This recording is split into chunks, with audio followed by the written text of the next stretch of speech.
Jafrabad coastal ballot વિસ્તારમાં માછીમારોએ બોટના repairing કામ શરૂ કર્યા।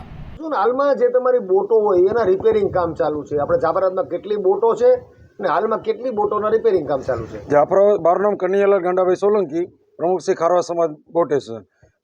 જાફરાબાદની અંદર 800 જેટલી બોટો છે અને આ બોટો ચોમાસામાં 2 મહિના દરમિયાન નાના મોટા રિપેરિંગો, કોઈને કોલ્ડ સ્ટોરેજ બનાવવા, કોઈને એન્જિનના કામ કરવા, કોઈને બીજા કોઈ કેબિનો બનાવવી, આ કલર કામ કરવા, આ બધા કામો અત્યારે પણ ચાલુ છે ને આપ જોઈ રહ્યા છો કે કામો બોટોના ચાલુ છે।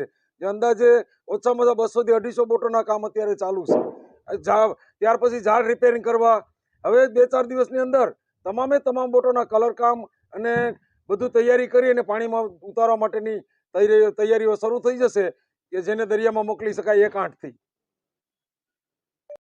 અમરેલી જિલ્લાના દરિયાકાંઠે 2 તાલુકા આવેલા છે।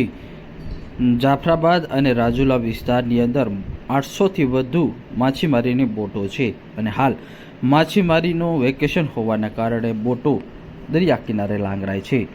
જાફરાબાદના દરિયાકાંઠે મોટી સંખ્યામાં તમામ બોટો લાંગરી અને હાલ રિનોવેશન ચાલુ છે। જાફરાબાદ, શિયાળબેટ, ચાંચ બંદર સહિતના દરિયાઈ ખેડૂ માછીમારી કરી પોતાનો જીવન નિર્વાહ કરતા હોય છે। જ્યારે ચોમાસાની ઋતુ દરમિયાન સરકાર દ્વારા દરિયામાં માછીમારી પર પ્રતિબંધ હોય છે। આથી જાફરાબાદ પંથકમાં 800 જેટલી બોટો કિનારે લાંગરતી જોવા મળી છે।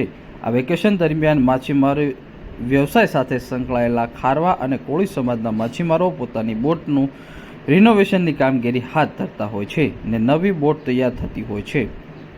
બોટમાં લાંબો સમય સુધી ફિશિંગ કરેલી માછલીઓ બોટમાં સલામત રહી શકે તે માટે કોલ્ડ સ્ટોરેજ, માછીમારી કરવાની જાળોની રિપેરિંગ સહિત બોટની નાના મોટી કામગીરી બોટને બંદર ખાતે લાંગરી અને ત્યારબાદ ક્રેન વડે પ્લોટ પર લાવવામાં આવે છે અને બોટની અંદર રિનોવેશન કરવામાં આવે છે અને સાથે જ ચોમાસાના સમયમાં માછીમારોમાં લગ્ન પ્રસંગ હોય છે અને વ્યવહારિક કામો પૂર્ણ કરતા હોય છે। ખારવા સમાજના અગ્રણી અને ખારવા માછીમારના પૂર્વ પ્રમુખ રામભાઈ સોલંકી તેમજ મોટી સંખ્યામાં અગ્રણીઓ જણાવ્યું કે માછીમારી 1 ઓગસ્ટથી ફરી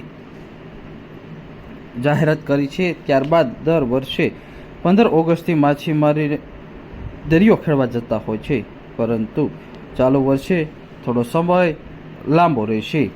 હાલ માછીમારોનું વેકેશન ચાલી રહ્યું છે, જેથી મોટી સંખ્યામાં બોટોનું રિનોવેશન અને લગ્ન પ્રસંગ હાલ ચાલી રહ્યા છે।